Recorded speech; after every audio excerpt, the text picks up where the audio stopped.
반갑습니다. 이상원 교수입니다. 오늘은 데살로니가 전후서 강의 12번째 시간 제7장 교회 생활에 관한 교훈 4개의 주제 중에서 2개의 주제를 다루겠습니다. 첫 번째 주제는 지도자와 지도받는 자의 관계를 중심으로 5장 12절에서 13절을 살펴보겠고, 두 번째는 동료 성도와의 관계라는 주제로 5장 14절에서 15절을 살펴보도록 하겠습니다. 먼저 지도자와 지도받는 자와의 관계를 다룬 5장 12절에서 13절 말씀을 같이 상고하도록 하겠습니다. 바울은 5장 11절까지를 서술한 후 디모데를 통하여 전해들은 데살로니가 교회의 몇 가지 중요한 문제들에 대해서는 충분한 답변이 주어졌다고 보았습니다. 이제 서신을 마무리하기 전에 데살로니가 교회 성도들에게 유익하다고 판단되는 교회 생활에 관한 몇 가지 일반적인 윤리적 교훈들을 12절부터 22절까지 간단히 언급하고 23절과 24절에서 데살로니가 교회를 위하여 기도한 후 25절부터 28절까지 마지막 인사를 하는 것으로 서신을 마무리합니다. 12절에서 22절은 세 가지 주제를 다루고 있습니다. 12절과 13절은 성도들이 교회 지도자를 대하는 자세, 14절과 15절은 성도들 상호 간의 관계, 그리고 16절부터 22절까지는 성도들 개인의 생활을 다룹니다. 사도행전 14장 23절에 기록되어 있는 것처럼 바울은 선교 여행 중에 교회가 설립되면 장로들을 세워서 자신이 떠난 후에 성도들의 신앙생활을 지도하도록 배려했습니다.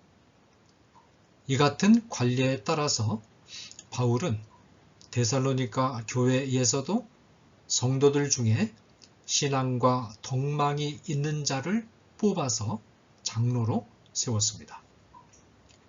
이들은 개종한 직후에 지도자로 임명되었기 때문에 교인들을 지도하는 일에 미숙했을 가능성이 있습니다.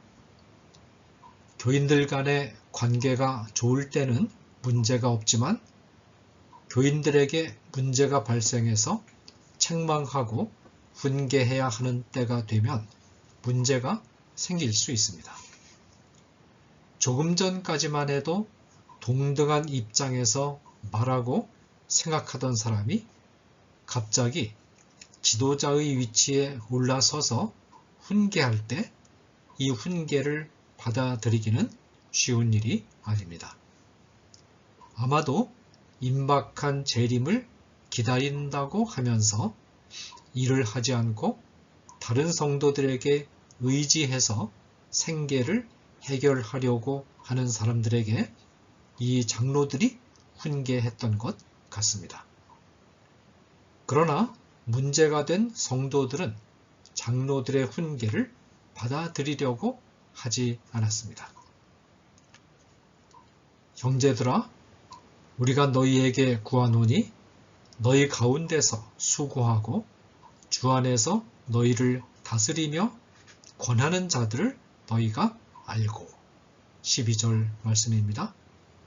형제들아, 우리가 너희에게 구하노니 라는 구절은 새로운 주제가 시작된다는 것을 알리는 전환 어구입니다. 주 안에서 수고하고 주 안에서 너희를 다스리며 권하는 자들.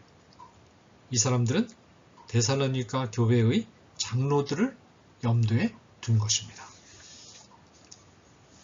데살로니가 교회 지도자들을 수식한 형용사들을 모아보면 우리는 교인들의 존경을 받는 교회 지도자들이 어떤 자들인가를 알 수 있습니다. 우선 교회 지도자들은 수고하는 자들입니다. 수고한다는 말은 성도들을 위해서 희생적으로 일한다는 뜻입니다. 또 이들은 다스리는 자들입니다. 이 다스린다는 말은 지도한다는 의미도 있지만 돌본다, 보호한다는 의미도 있습니다. 교회 지도자들은 군림하고 권위를 내세우는 자들이 아니라 따뜻한 마음으로 돌보는 자들입니다. 그러나 지도자의 일은 여기서 끝나지 않습니다. 권하는 일도 지도자들이 해야 할 일에 포함됩니다. 권한다는 말은 바른 길을 보여준다는 뜻입니다.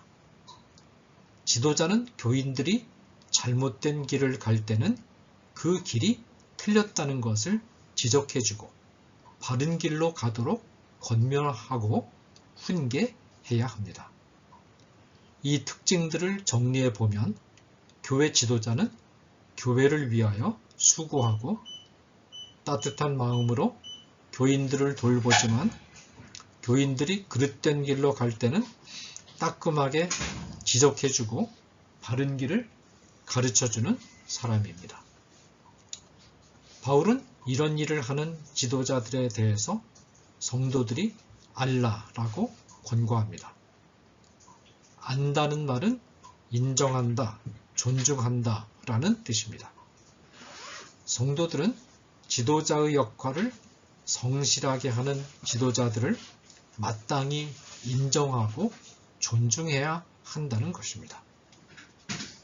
그 지도자들이 비록 자신들처럼 신앙 연륜이 짧고 얼마 전까지만 해도 자신들과 동등한 입장에 있던 자들이라 할지라도 지도자로 임명받은 이후에는 깍듯이 존중해 주라는 것입니다. 이런 경우에 성도들이 지도자를 자발적으로 존중해 주지 않으면 지도자의 역할을 수행하기가 아주 힘들어질 수 있습니다. 한편에서는 지도자가 성도들을 위하여 수고하고 따뜻한 사랑으로 돌보고 항상 바른 길을 보여주기 위해 힘쓰고 다른 한편에서는 성도들이 지도자를 진심으로 인정해주고 존중해줄 때 바람직한 교회의 모습이 형성됩니다. 바울의 권고는 13절에서 계속됩니다. 그들의 역사로 말미암아 사랑 안에서 가장 귀히 여기며 너희끼리 화목하라.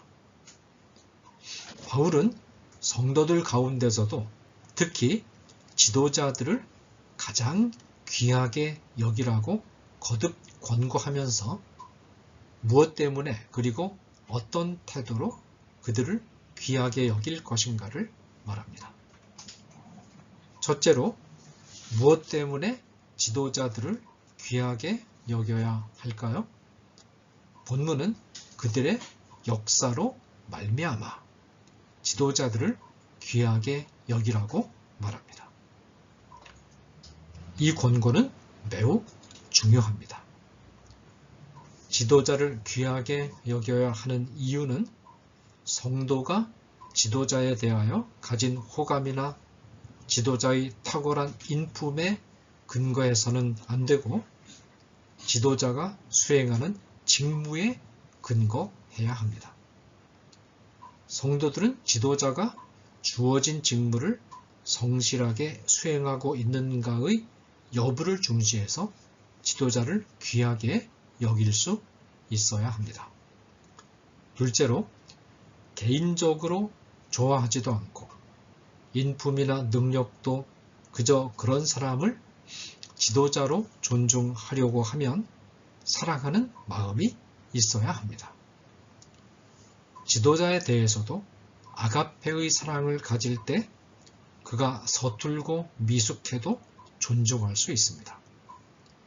성숙하고 생각이 깊은 성도는 설교도 서툴고 교회 운영도 여러 가지로 미숙하지만 진실하고 성실하게 주신 직분을 감당하려고 애쓰는 지도자를 존중하고 세워주는 성도입니다.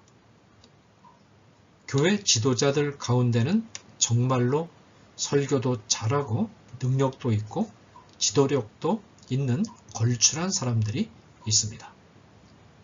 그러나 모든 지도자가 탁월한 설교자가 될 수 없으며 탁월한 인품의 소유자가 될 수도 없습니다.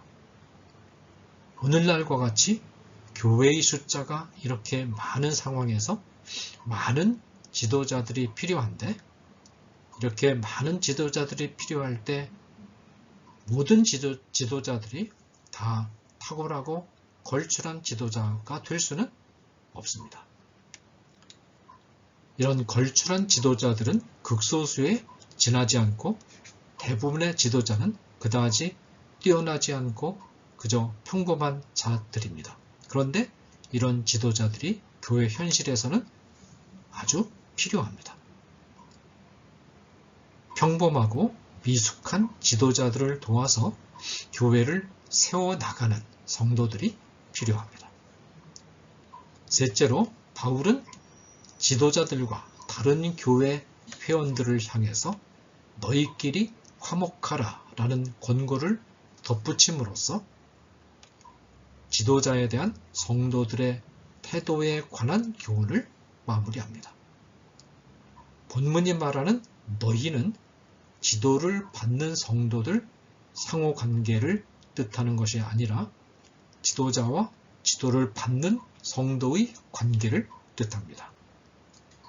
지도자와 지도를 받는 성도의 관계를 너희끼리라고 호칭한 것은 두 그룹의 관계는 위계적인 관계가 아니라 동등하고 대등한 관계라는 뜻입니다. 지도를 받는 자는 어떤 위계 질서 때문에 지도자를 존중하는 것이 아니고 그들의 역사로 말미암아 곧 지도자에게 맡겨진 직분과 그 직분을 수행하기 위한 노력을 보고 그를 존중해야 합니다. 지도자와 지도받는 자들 사이에 화목이 이루어지느냐의 여부는 곧 교회가 화목할 수 있느냐를 결정하는 바로미터이기 때문에 바울은 지도자에 대한 태도를 말하면서 화목하도록 권고하고 있는 것입니다.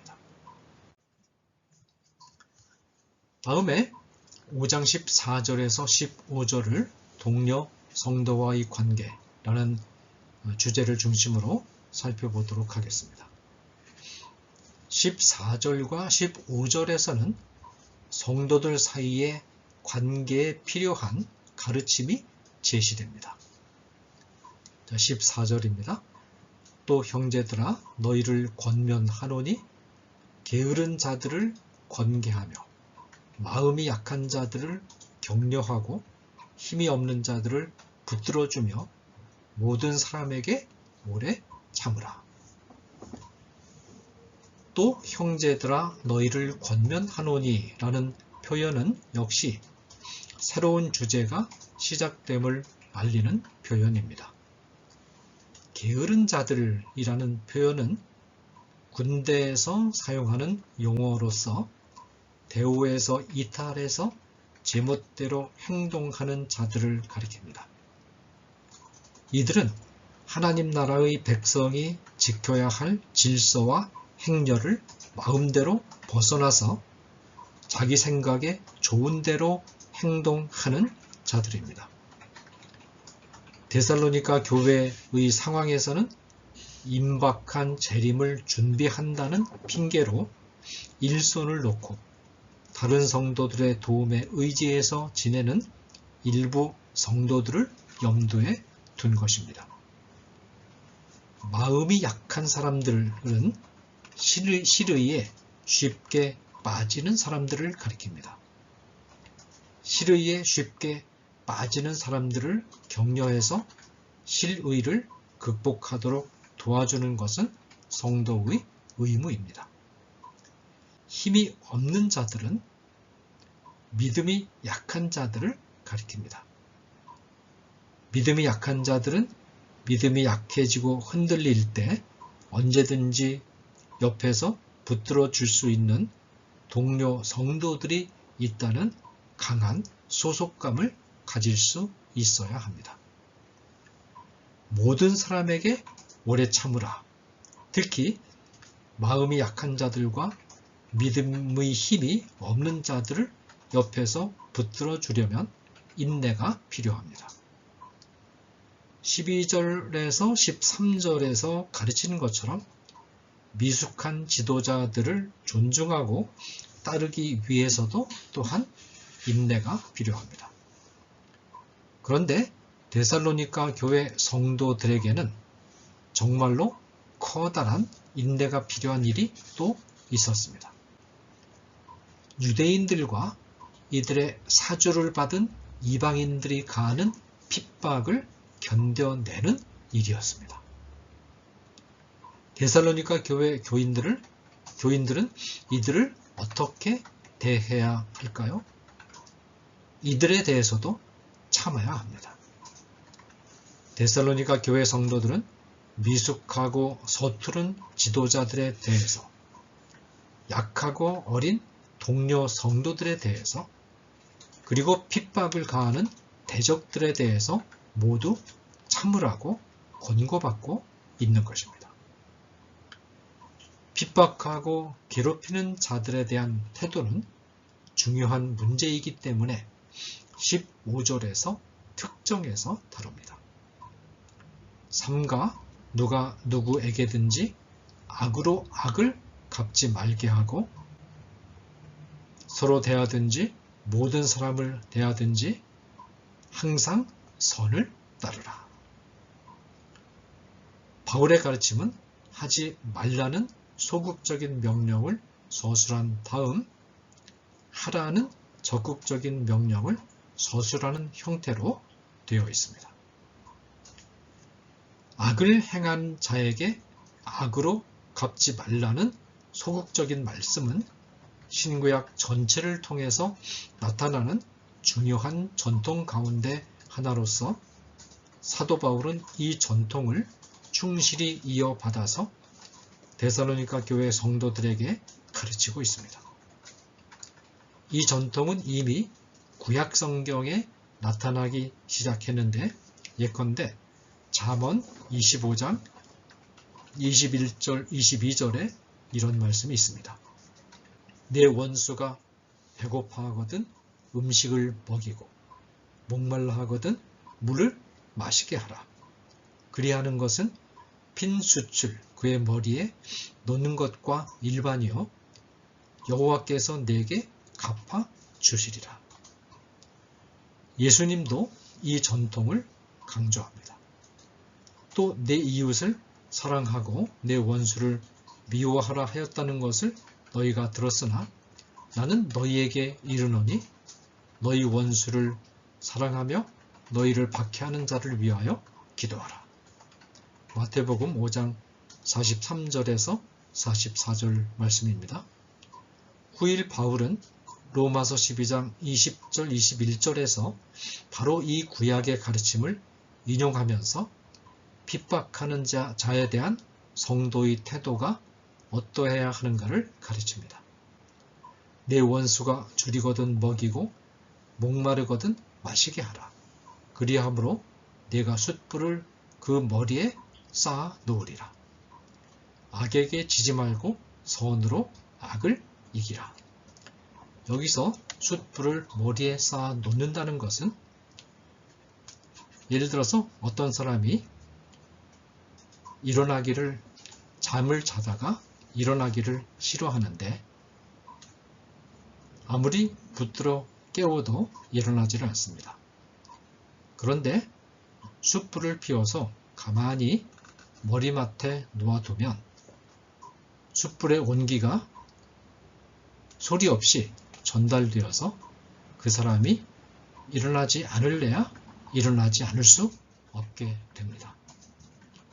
이처럼 악한 마음을 가지고 악을 행하는 사람에게 그 사람이 어떻게 생각하는가와 상관없이 꾸준히 그 사람을 잘 대해주고 선하게 대해주고 착한 마음으로 그 사람을 대해주면 처음에는 그런 태도를 받아들이지 않고 저항하고 반항하다가 그럼에도 불구하고 꾸준히 계속해서 그 사람을 사랑하는 태도, 그 사람을 돌보는 태도, 그 사람을 호의의 마음으로 대하는 태도로 꾸준히 대해주면 시간이 한참 지나면 결국은 그 사람이 마음의 감동을 받고 마침내는 마음문을 열고 돌아오게 된다는 그런 뜻입니다. 그러니까 이 숯불을 머리에 쌓아 놓으라는 말은 어떤 악한 일을 하는 사람에게 꾸준하게 인내하면서 참고 그 사람을 선하게 대해주기를 인내하는 가운데 계속하라. 그러면 때가 되면 그 사람이 마음을 열고 돌아올 수 있다라는 그런 교훈입니다. 이런 같은 전통이 베드로 사도에게서도 나타납니다. 베드로전서 3장 9절에 악을 악으로 욕을 욕으로 갚지 말고 도리어 복을 빌라 이를 위하여 너희가 부르심을 받았으니 이는 복을 이어받게 하려 하심이라. 자, 바울은 하지 말라는 소극적인 명령으로 만족하지 않고 적극적인 교훈을 추가하여 말합니다. 서로 대하든지 모든 사람을 대하든지 항상 선을 따르라.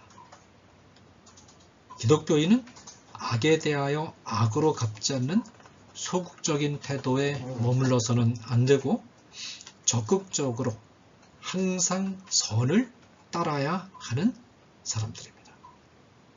선을 따르되 그저 어쩌다가 생각이 나면 한 번씩 간헐적으로 선을 행하는 것이 아니라 항상 선을 행해야 합니다. 항상 선을 따르라는 명령은 선을 행하는 것이 생활화 되어야 한다는 뜻입니다. 선을 행하는 것이 습관이 될 정도가 되라는 것입니다. 따르다라는 동사는 바울이 개종하기 전에 기독교인들을 철저하게 핍박할 때 사용된 동사입니다. 개종하기 전에 기독교인들을 집요하게 따라다니면서 핍박했던 바울이 이제는 같은 열심과 태도를 가지고 선을 따르는 일에 매진하고 있고 또 그렇게 성도들에게 권면하고 있는 것입니다. 우리가 잠깐 주목해야 될 사실은 바울이 어떤 부류의 사람들을 대상으로 선을 따르라고 권고하고 있는가 하는 것입니다. 서로 대하든지 모든 사람을 대하든지 여기서 서로는 성도들을 가리킵니다. 모든 사람은 성도들뿐만 아니라 불신자들까지 포함됩니다. 선을 따르는 성도들의 행동은 물론 교회 안에 있는 성도들을 대상으로 나타나야 하지만 불신자를 포함한 모든 사람을 대상으로 해서도 실천되어야 됩니다. 여기서 우리 기독교인은 이중적인 연대성 안에 있음을 알 수 있습니다.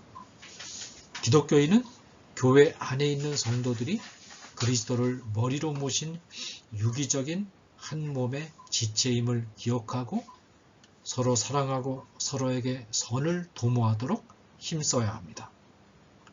그러나 이와 동시에 기독교인은 창조주 하나님을 머리로 모신 인류 공동체라는 거대한 인류 가족의 일원으로서 불신자도 포함하는 모든 사람을 상대로 선을 도모하는 사람들이 되어야 합니다. 감사합니다.